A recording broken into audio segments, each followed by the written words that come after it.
Ngayon naman nakasama ni Carl Lizardo si Alexis Rafael Moreno, isang independent music songwriter. Ngayon naman alamin natin kanina pinag-usapan sa Personage.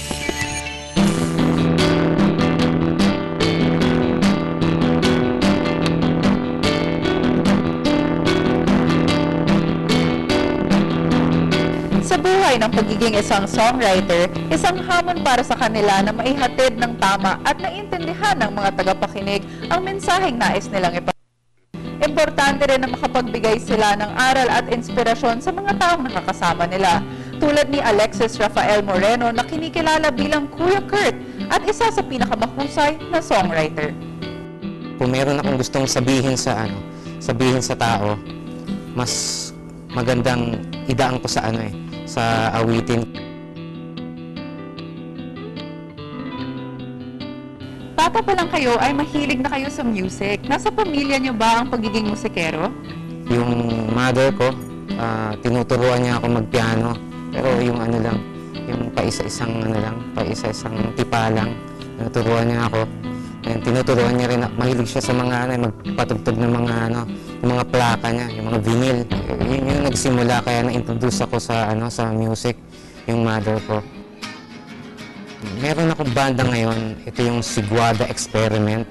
Nabuo siya noong 2007. Maliban sa pagkanta ay isa rin kayong songwriter. So kailan niyo ba sinimulan ang pagsusulat ng mga kanta?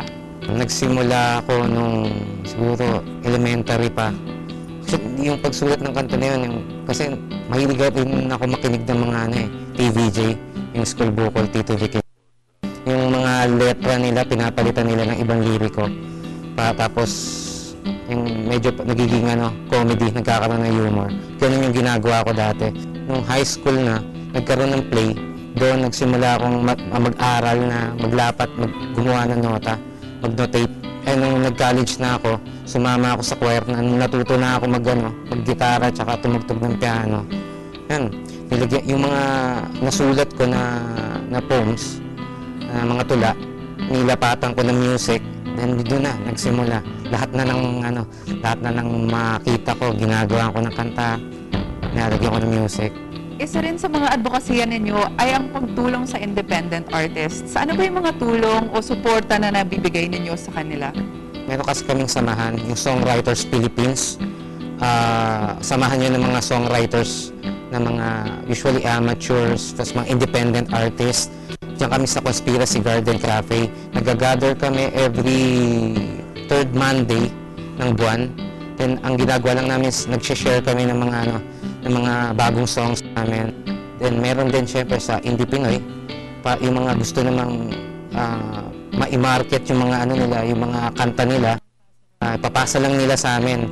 Then gagawin namin silang digital, then magiging downloadable na sila sa yung kanta nila sa cellphones or sa internet. Ano ba yung mga life lessons na natutunan nyo na bilang isang songwriter? Yung kanta kasi parang kung meron kang mensahe na kung meron akong gustong sabihin sa tao, mas magandang idaan ko sa awitin kaysa yung minsan sinusulat ko lang. Pag sinusulat ko lang binabasa lang ng tao, hindi masyado pinapansin. Pero pagka yung mga kanta ko na merong merong gustong iparating, mas napapansin mas siguro yun yung power ng music. So last lang po, meron po ba kayong mga tips para sa mga aspiring songwriters or message lang para sa ating mga viewers? Pagka nandito na kayo, tuloy-tuloy lang. Okay? Yung mga critics, lang yan. Nasasalubong nyo lang yan. Pero yung goal ninyo is dapat marinig ng maraming tao ang mga kanta ninyo, ang musika ninyo. Tuloy-tuloy lang kayo. Huwag kayong titigil sa paggawa ng kanta. Ang kanyang advokasya na mas mapaunlad pa ang musikang Pilipino sa pamamagitan ng independent artists ay isang bagay na dapat nating ipagmalaki. Hanggang sa susunod na pagkilala sa mga katangi-tanging Pilipino, ako po si Carla Lizardo.